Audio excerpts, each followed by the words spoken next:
রাধা কৃষ্ণ প্রাণ মোর যুগল কিশোর, জীবনে মরণে গতি আর নাহি মোর। রাধে রাধে। আপনাদের সকলকে শয়ন একাদশীর অশেষ কৃষ্ণপ্রীতি শুভেচ্ছা জানাই। আজকের এই পুণ্য পবিত্র তিথিতে পরমেশ্বর ভগবান শ্রীবিষ্ণু যোগনিদ্রায় অনন্ত শেষের উপর কারণ সমুদ্রে শয়ন গ্রহণ করেন। সেই কারণে আজকের তিথির নাম, একাদশীর নাম শয়ন একাদশী। এবং তিনি 4 মাস শয়ন গ্রহণ করেন এবং উত্থান একাদশীতে তিনি উত্থিত হন, অর্থাৎ জেগে ওঠেন। সেই কারণে এই চতুর্মাস আমাদের বিশেষভাবে পালন করা উচিত, ব্রত করা উচিত।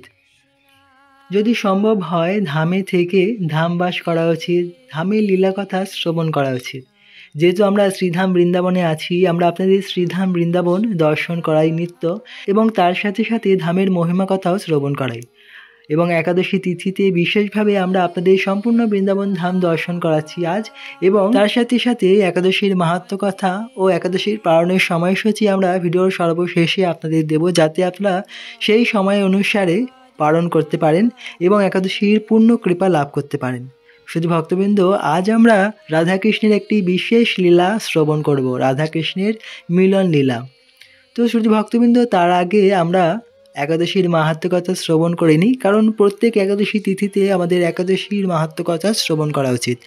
আর এই শয়ন একাদশীর মাহাত্ম্যের মধ্যেও ভগবানের চতুর্মাস ব্রতেরও কথা বলা হয়েছে। আমরা সেইভাবে এই চতুর্মাস ব্রতও পালন করতে পারি। তো আসুন এখন আমরা শ্রবণ করে নিই শয়ন একাদশীর ব্রতের মাহাত্ম্যের কথা। ভবিষ্যোত্তর পুরাণে যুধিষ্ঠির শ্রীকৃষ্ণ সংবাদে তথা ব্রহ্মানারদ সংবাদে আষাঢ় মাসের শুক্লাপক্ষে একাদশী শয়ন বা পদ্মা একাদশী নামে অভিহিত। শ্রী যুধিষ্ঠির শ্রীকৃষ্ণকে প্রশ্ন করলেন, আষাঢ় মাসের শুক্লাপক্ষে একাদশীর নাম কি, কিভাবে এই ব্রত পালন করতে হয়? তদুত্তরে শ্রীকৃষ্ণ বললেন, হে রাজন, একসময় দেবর্ষি নারদ ব্রহ্মার নিকট ঠিক একই প্রশ্ন করেছিলেন। তদুত্তরে ব্রহ্মা নারদকে যে কাহিনী বলেছিলেন তাই এখন আপনি শ্রবণ করুন। এই সংসারে একাদশীর ন্যায় পবিত্র ব্রত আর কিছুই নেই। এই বিষ্ণুব্রত পালনে সকল পাপ দূরীভূত হয়ে যায়। যে ব্যক্তি এই ব্রত পালন করে না, সে নরধাম তাকে নরকগামী হতে হয়। ভগবান শ্রীকৃষ্ণের প্রীতিবিধানের জন্য এই ব্রত পালন করতে হয়। পুরাকালে সূর্যবংশে প্রবল প্রতাপশালী সত্যপ্রতিজ্ঞ মান্ধাতা নামে এক নৃপতি বাস করতেন। তিনি তার প্রজাদের নিজ পুত্রের ন্যায় স্নেহ করতেন। তার রাজ্যে কোনোদিন অভাব অনটন এমনকি কোনো প্রকার আধি ব্যাধি পর্যন্ত দেখা দেয়নি। অন্যায়ভাবে উপার্জিত ধনসম্পদ তার কোষাগারে রাখা হতো না। এইরূপভাবে বহু বছর অতিবাহিত হওয়া সত্ত্বেও দৈব বিড়ম্বনা বশত কোনো অজ্ঞাত পাপ কর্মফলে ওই রাজ্যে 3 বর্ষকাল অনাবৃষ্টি দেখা দিল। ক্ষুধার জ্বালায় প্রকৃত জনগণ বড়ই উদ্বিগ্ন হয়ে পড়ল। অন্ন অভাবে পূজা পার্বণ, ধর্মকর্ম, যাগ যজ্ঞাদি শুভ কর্ম সব লোপ পেয়ে গেল। হাহাকারগ্রস্ত প্রজাগণ রাজার রাজদরবারে উপস্থিত হয়ে বলতে লাগলো, হে রাজন, কৃপাপূর্বক আমাদের 2-4টি কথা অত্যন্ত মনোযোগ সহকারে শ্রবণ করুন। শাস্ত্রে জলকে নার বলা হয়। জলেতে ভগবান আয়ন অর্থাৎ বাস করেন। সেই জন্য ভগবানের আরেক নাম নারায়ণ। তিনি সর্বব্যাপী মেঘরূপে অবস্থান করেন। বাড়ি বর্ষণ করে অন্ন উৎপাদন, অন্ন থেকে প্রজা উদ্ভব হয়। সেই অন্ন অভাবে প্রজাগণ মৃত্যুমুখে পতিত প্রায়। হে নৃপশ্রেষ্ঠ, এমন কোনো উপায় করুন যার দ্বারা প্রজাগণ সুখ শান্তিতে বাস করতে পারে।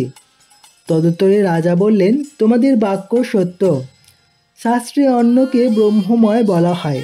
অন্ন হতে সমস্ত জীব এবং সমগ্র সংসার উদ্বুদ্ধ। এ বিষয়ে পুরাণে বিস্তৃতভাবে বর্ণিত আছে।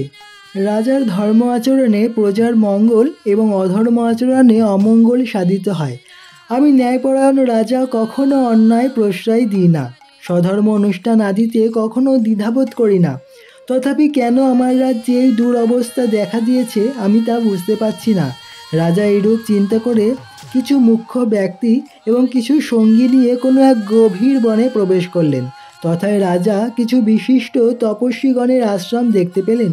দৈবানুগ্রহে রাজা মান্ধাতা আশ্রমের ঋষিকে প্রণাম করলেন। রাজা করজোড়ে অভিবাদন জ্ঞাপন করলে ঋষি রাজাকে আশীর্বাদ করে বললেন, আপনার প্রজাগণ সুখে আছে তো? রাজ্যে কোনো অশান্তি নাই তো? তখন রাজা বললেন, হে মুনিশ্রেষ্ঠ, ধর্মানুসারে আমি রাজ্য পালন করছি, প্রজাদের মঙ্গলের জন্য সদা সর্বদাই লক্ষ্য রাখি, যাগ যজ্ঞাদি শুভ কর্ম যথেষ্ট করি, তথাপি আমার রাজ্যে 3 বৎসর যাবৎ বৃষ্টি হয় না। প্রজাগণ অন্যভাবে কষ্ট পাচ্ছে। এখন আমি কি করব কিছু স্থির করতে পারছি না। তাই আপনার কাছে ছুটে এসেছি, যাতে দেশে বৃষ্টি হয়, প্রজাগণ সুখে থাকে, তার উপায় বলুন। ঋষি বললেন, হে রাজন, সত্যযুগ যুগের মধ্যে শ্রেষ্ঠ। ধ্যান হলো এই যুগের উপাসনা, আর এই উপাসনা ব্রহ্মচারী মাত্রই করা কর্তব্য। সত্যযুগে ধর্ম চারিপাদে পূর্ণ। হে রাজন, আপনার এই রাজ্যে কোনো এক ব্রহ্মনেত্র শূদ্র তপ করছে। তার এই অনাধি চর্চার ফলে আপনার এই রাজ্যে অনাবৃষ্টি দেখা দিয়েছে। সুতরাং তাকে বধ করবার চেষ্টা করুন। রাজা বললেন, হে মণিবর, তপস্যাকারী নিরপরাধযুক্ত ব্যক্তিকে বধ করা আমার পক্ষে সম্ভব কী করে? আপনি আমার নিকট সহজ সাধ্য অন্য কোনো ধর্মোপদেশ প্রদান করুন। ঋষি বললেন, যদি আপনি তাই মনে করেন, তবে আষাঢ় মাসে শুক্লাপক্ষী আর শয়ন একাদশী ব্রত পালন করুন। এই ব্রত পালনে রাজ্যে অবশ্যই বৃষ্টি হবে, আপনার প্রজাগণ ও আপনি সুখে থাকবেন। সুতরাং আপনি ও আপনার প্রজাগণ সকলেই এই শয়ন একাদশী ব্রত উপবাস যাপন করুন। মুনিবরের আশ্বাসবাণী পেয়ে স্বরাজ্যে ফিরে এসে রাজা সপরিবার ও প্রজাগণ বর্গ একাদশীর দিবসে শ্রদ্ধাযুক্তভাবে ভগবান ঋষিকেশের পূজা ও তার অপ্রাকৃত গুণমহিমা শ্রবণ কীর্তনের মুখে উত্তম রূপে ব্রত আচরণ করেছিলেন, যার ফলে রাজ্যে ধন ধান্যে পূর্ণ হল। চতুর্মাস ব্রতকালে ভগবান অনন্ত শয্যায় শয়ন করেন। ওই 4 মাসকাল ভগবত কথা শ্রবণ করতে হয়। আষাঢ় মাসের শুক্লাপক্ষে সূর্য যখন কর্কট রাশিতে থাকে, তখন ভগবান জগৎপতি অনন্ত শয্যায় শয়ন করেন, এবং সূর্য যখন তুলা রাশিতে প্রবেশ করে, তখন ভগবান জাগরিত হন। হে যুধিষ্ঠির, ওই দিন ভগবানকে উত্তম রূপে অভিষেক করে পীত বস্ত্র পরিধানপূর্বক শ্বেতবর্ণ শয্যায় শ্বেতবস্ত্র দ্বারা আচ্ছাদিত করে শয়ন করাতে হয়। পঞ্চামৃত দ্বারা অভিষেক প্রয়োজন। ওই দিন ভগবানের নিকট দীপ দান করলে সৌভাগ্যশালী ধনাঢ্য হওয়া যায়। যিনি এই ব্রত বসারে শ্রী বিষ্ণু মন্দিরে ত্রিসন্ধ্যা 108 বার গায়ত্রী মন্ত্র জপ করেন, তার আর কোনো পাপকর্ম করবার অভিরুচি জাগে না। ভগবান বিষ্ণু এই ব্রততে বড়ই সন্তুষ্ট হন। ব্রত উপবাসকারী ভক্তবৃন্দ দেহত্যাগের পর হংসযুক্ত বিমানে করে বিষ্ণুলোকে গমন করেন। হরি বল। এই ছিল শয়ন একাদশী ব্রতের মাহাত্ম্যের কথা। শুধু ভক্তবৃন্দ, এখন আপনারা রাধা মাধবের অপ্রাকৃত লীলা কথা শ্রবণ করুন। এই লীলা কথা অত্যন্ত পবিত্র, যা শ্রবণ করলে আমাদের মনের সমস্ত কলুষ দূর হয়ে যায়। তো আসুন আমরা তা মন দিয়ে শ্রবণ করি। শ্রীধাম বৃন্দাবন হচ্ছে রাধাকৃষ্ণের নিত্য লীলাস্থলী। সেখানে রাধাকৃষ্ণ নিত্য লীলাবিলাস করেন। সমস্ত সখীরা চেষ্টায় থাকেন কিভাবে রাধাকৃষ্ণের মিলন হয়। তাদের সকলের উদ্দেশ্যেই হচ্ছে রাধাকৃষ্ণের মিলন ঘটানো। রাধারানীর ননদ এবং শাশুড়ি সবসময় রাধারানীকে চোখে চোখে রাখতেন, পাহারায় রাখতেন। সেই কারণে কৃষ্ণ বিভিন্ন রূপ ধারণ করে যেতেন রাধারানীর সঙ্গে মিলিত হতে। এভাবেই একবার কৃষ্ণ একজন স্বর্ণওয়ালীর রূপ ধারণ করলেন এবং স্বর্ণ বিক্রি করতে লাগলেন ব্রজধামে। তিনি চিৎকার করতে করতে তার গহনা বিক্রি করতে লাগলেন। গহনা নেবে নাকি গো? স্বর্ণের গহনা, খুব সুন্দর সুন্দর গহনা, দেখো এসে নিয়ে যাও, খুব সস্তায় পাবে।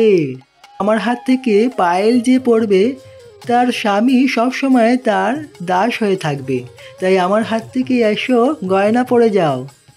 এভাবেই চিৎকার করতে করতে সে ব্রজধামে ফেরি করতে লাগলো। সকল ব্রজ গোপিকারা তারা এলেন এবং সেই গয়নাওয়ালির গয়না দর্শন করলেন। বিশেষ করে সেই গয়নাওয়ালিকে দর্শন করলেন, কারণ তাদের মনে হচ্ছিল এই গয়নাওয়ালিকে কোথাও আগে তারা দর্শন করেছে, দেখেছে, যেন সম্পর্ক রয়েছে। তারা সকলেই গয়না দেখছে, গয়নাওয়ালির কথাও শ্রবণ করছে। এত মধুর তার কণ্ঠস্বর, এত সুন্দর তার রূপ। তারা শুধুই দর্শন করে যাচ্ছে, শ্রবণ করে যাচ্ছে, কিন্তু কেউ তার গয়না কিনছে না। সকল ব্রজবাসী গোপিকারা গয়নাওয়ালির রূপে, তার কথায় মুগ্ধ হয়েছে আজ। কিন্তু গয়নাওয়ালির আজ গয়না বিক্রি হচ্ছে না। সে অনেক দূর থেকে অনেক আশা নিয়ে এসেছে, আজ ব্রজধামে গয়না বিক্রি করবে, কিন্তু এখানে তো কেউ গয়না কিনছে না, কেবলমাত্র তার কথা শুনছে আর তার দিকে তাকিয়ে রয়েছে। তাই সে ব্রজের এক গলি থেকে এক গলি, এক বাড়ি থেকে এক বাড়ি ভ্রমণ করে বেড়াচ্ছে। গয়না নেবে নাকি গো? সুন্দর সুন্দর সোনার গয়না। আমার হাত থেকে যে পায়েল পড়বে তার স্বামী সবসময় তার দাস হয়ে থাকবে। আসো আমার কাছে এসো এবং আমার হাত থেকে গয়না পরে যাও। এভাবেই চিৎকার করতে করতে সে আবারও তার গয়না বিক্রি করতে শুরু করলো। কিন্তু এবারও একই হলো। ব্রজবাসী গোপিকারা কেবল তার কথা শুনতে থাকলো, তার রূপে মুগ্ধ হয়ে তার কাছে বসে থাকলো, কিন্তু কেউ তার গয়না কিনল না। তখন গয়নাওয়ালি একটি বাড়ির কাছে গেল এবং এক গোপীকে বলল, হে গোপী, এক গ্লাস জল দাও তো। কখন থেকে আমি ব্রজধামে এসেছি গয়না বিক্রি করবার জন্য, কিন্তু এখানে তো কেউ আমার গয়না কিনছেই না। মনে হয় ব্রজবাসীরা অত্যন্ত কৃপণ, তাই হয়তো তারা আমার কাছ থেকে গয়না কিনছে না। এমনকি নেই ব্রজধামে যে আমার এই গয়না কিনতে পারে। তখন গোপী বলল যে, হে সখী, তুমি এত রাগ করছো কেন? ব্রজধাম, এই ধামে রয়েছে বিষভানু নন্দিনী শ্রীমতী রাধারানী। তুমি যদি তার কাছে যাও তাহলে তোমার সকল গয়না রাধারানী কিনে নেবেন। তাই চলো আমার সঙ্গে বৃষভানু মহলে। এই বলে সেই সখী গয়নাওয়ালিকে সঙ্গে নিয়ে এলেন বৃষভানু নন্দিনীর দরবারে, বৃষভানু মহলে। সেখানে প্রথমেই দর্শন হলো ললিতা সখীর। ললিতা সখী বললেন যে, কি হয়েছে, তোমরা কোথায় যাচ্ছ? তখন সখী বললেন যে, হে সখী, এই গয়নাওয়ালি অনেক দূর থেকে এসেছে গয়না বিক্রি করবার জন্য, কিন্তু তার গয়না এখনও পর্যন্ত বিক্রি হয়নি। এত সময় হয়ে গেল, তাই আমি তাকে বৃষভানু নন্দিনীর কাছে এনেছি, যাতে তার গয়না বৃষভানু নন্দিনী পছন্দ করে নিয়ে নেয়।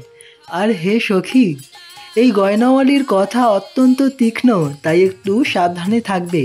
আর বৃষভানু নন্দিনী যাতে ওনার গয়না নেয় সেটাও দেখবে, তা না হলে সে ব্রজধামের বদনাম চতুর্দিকে করবে। তাই আপনি যাতে বৃষভানু নন্দিনী গয়না নেয় সেদিকে একটু দেখবেন। এই বলে সেই গোপী ফিরে গেলেন। তখন ললিতা সখী বললেন যে, হে গয়নাওয়ালি, তুমি গয়না এনেছো, কই দেখাও কীরকম গয়না আছে আমাকে। তখন গয়নাওয়ালি বলল যে, হে সখী, তুমি কি গয়না নেবে? ললিতা সখী বললেন, না, আমি তো গয়না নেব না, কিন্তু আমার স্বামিনী শ্রীমতী রাধারানী তিনি গয়না নেবেন। তার আগে সেই গয়না আমাকে দেখাতে হবে। তখন গয়নাওয়ালি বলল যে, না, যিনি গয়না নেবেন আমি তার কাছে গিয়েই গয়না দেখাবো। তাই আপনি চট করে বৃষভানু নন্দিনীকে ডেকে নিয়ে আসুন। আমি অনেক কথা শুনেছিলাম ব্রজধামের, কিন্তু এখানে দেখছি কেউ গয়নাই পরে না, কারোর কাছে গয়না কেনার টাকাই কি নেই। এই সমস্ত কথা সে চিৎকার করে বলতে লাগলো। তখন এই কথাগুলি ভিতর মহলে রাধারানীর কানে গিয়ে পৌঁছালো। তখন রাধারানী বললেন, কি হয়েছে ললিতা সখী, কি হয়েছে, কেন এত চিৎকার হচ্ছে বাইরে? তখন ললিতা সখী ভিতরে গেলেন এবং স্বামিনী শ্রীমতী রাধারানীকে বললেন যে, হে রাধারানী, এক গয়নাওয়ালি দূর থেকে এসেছে এবং তার গয়না বিক্রি হচ্ছে না বলে সে এত চিৎকার করছে, রেগে গিয়েছে। তখন রাধারানী ললিতা সখীকে বললেন, যান, আপনি ওনাকে ভিতরে নিয়ে আসুন। এভাবে ললিতা সখী গয়নাওয়ালিকে নিয়ে এলেন রাধারানীর নিজ মহলে। সে দেখল এই বিষভানু নন্দিনীর মহল কত সুন্দর। সে আগে তার বর্ণনা শুনেছিল, কিন্তু স্বচক্ষে দেখে সে অত্যন্ত মুগ্ধ হলো। এভাবে সে এসে পৌঁছালো শ্রীমতী রাধারানীর শ্রীচরণে। সে রাধারানীকে দর্শন করে যেন দর্শনই করতে থাকলেন। এত সুন্দর রূপ শ্রীমতী রাধারানীর। সে তখন রাধারানীকে বলতে লাগলেন যে, হে বিষভানু নন্দিনী, আমি অনেক বর্ণনা শুনেছিলাম আপনার এবং আপনার এই মহলের। সত্যি অপ্রাকৃত সুন্দর আপনি এবং আপনার এই মহল। দু চোখ যেন জুড়িয়ে যাচ্ছে এই স্থানে এসে। রাধারানীও বললেন যে, হে সখী, আমার মনে হচ্ছে আমি যেন তোমাকে কোথাও দেখেছি, যেন জন্ম জন্মান্তরের কোনো সম্পর্ক রয়েছে আমাদের মধ্যে। তখন গয়নাওয়ালি বললেন যে, কি বলছেন রাধারানী, আমি কোথায় গয়না বিক্রি করি অলিতে গলিতে, আর আপনি হচ্ছেন রাজনন্দিনী, আমাদের মধ্যে কোনো সম্পর্ক নেই। এই বলে সে রাধারানীর চরণে বসলেন আর বললেন যে, হে রাধারানী, আমি অনেক সুন্দর সুন্দর গয়না এনেছি এবং আমার হাতে যে গয়না যে নূপুর পরে তার স্বামী সবসময় তার দাস হয়ে থাকে, তাই আমি কি আপনাকে গয়না পরাতে পারি? রাধারানী বললেন, হ্যাঁ, কিন্তু কী দাম নেবে তোমার এই গয়নার? তখন গয়নাওয়ালি বলল যে, আমি যা চাইব তাই দিতে হবে, আপনি কি দেবেন তাই? তখন ললিতা সখী বলল, কি বললে তুমি? তুমি যা চাইবে তাই রাধারানীকে দিতে হবে? তুমি তো অন্যান্য বিভিন্ন কিছু চাইতে পারো রাধারানীর কাছে, তা হতে পারে না। রাধারানী বললেন ঠিক আছে, কারণ রাধারানী সেই গয়নাওয়ালির রূপে তার কথায় মুগ্ধ হয়ে গিয়েছিলেন। এভাবে গয়নাওয়ালি বিভিন্ন গয়না রাধারানীকে দেখালেন। রাধারানী গয়না কম দেখছিলেন এবং গয়নাওয়ালিকে বেশি দেখছিলেন, তার কথা শুনছিলেন, তার রূপে সুধা পান করছিলেন। এভাবে বিভিন্ন গয়না সে শ্রীমতী রাধারানীকে পরিয়ে দিচ্ছিলেন। রাধারানীর কোমল চরণে সে নূপুর পরালেন এবং তার চরণ দুটি যেন তার বক্ষে ধারণ করতে চাইলেন। তখন রাধারানী বললেন যে তুমি তো আমাকে গয়না পরালে, তো এখন তোমার গয়নার কী মূল্য, কী দাম দিতে হবে, তুমি তো বললে না। তখন গয়নাওয়ালি বলল যে হে রাধে, আমি আপনার চরণের দাস হতে চাই, সবসময় আপনার চরণে থাকতে চাই। তখন রাধারানী বুঝতে পারলেন ইনি শ্যামসুন্দর। রাধারানী তখন বুঝতে পারলেন শ্যামসুন্দর স্বয়ং এসেছেন গয়না বিক্রি করতে। রাধারানী এবং শ্যামসুন্দরের চোখে অশ্রুপাত যেন আর থামছে না। শ্যামসুন্দরের চোখের জলে রাধারানীর চরণ ধৌত হলো। রাধারানীর চোখের জলে শ্যামসুন্দর যেন সিক্ত হলেন। এভাবেই রাধারানী শ্যামসুন্দরকে কাছে টেনে বুকে জড়িয়ে ধরলেন। রাধারানী এবং শ্যামসুন্দরের মধুর মিলন হলো। হরি বল। কেবলমাত্র ব্রজধামে রাধা মাধবে রাধা শ্যামসুন্দরের এরকম মধুর লীলা প্রসিদ্ধ। যদিও আমাদের কোনো যোগ্যতা নেই এই অপ্রাকৃত লীলা কথা শ্রবণ করা, বর্ণনা করার, তাও তাদের কৃপার ফলে কিছু অংশ আমরা বর্ণনা করার চেষ্টা করলাম। জয় শ্রী রাধে শ্যাম। ভক্তবৃন্দ, এখন আমরা শয়ন একাদশী ব্রতের পালনের সময়সূচি আপনাদের প্রদান করছি।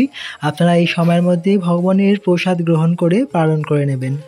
শয়ন একাদশী পালনের সময়সূচি হচ্ছে পশ্চিমবঙ্গ ভোর 5টা 3 থেকে 9টা 26 মধ্যে, বাংলাদেশ ভোর 5টা 27 থেকে 9টা 43 মধ্যে, দিল্লি 5টা 35 থেকে 10টা 10 মধ্যে, মুম্বাই সকাল 6টা 10 থেকে 10টা 33 মধ্যে, পুনে 6টা 7 থেকে 10টা 29 মধ্যে, নাগপুর 5টা 41 থেকে 10টা 7 মধ্যে, চেন্নাই তামিলনাড়ু 5টা 51 থেকে 10টা 7 মধ্যে, ভুবনেশ্বর উড়িষ্যা 5টা 16 থেকে 9টা 40 মধ্যে, বিহার 5টা 9 থেকে 9টা 39 মধ্যে, ঝাড়খণ্ড 5টা 12 থেকে 9টা 40 মধ্যে, বৃন্দাবন 5টা 35 থেকে 10টা 8 মধ্যে, ব্যাঙ্গালোর কর্ণাটক 6টা 1 থেকে 10টা 17 মধ্যে। আমরা ভিডিওর ডেসক্রিপশনে এই পালনের সময়সূচির চার্টটা দিয়ে দিচ্ছি, আপনারা সেখান থেকেও তা নোট করে নিতে পারেন। ধন্যবাদ, সবাই সুস্থ থাকুন, ভালো থাকুন। রাধে রাধে।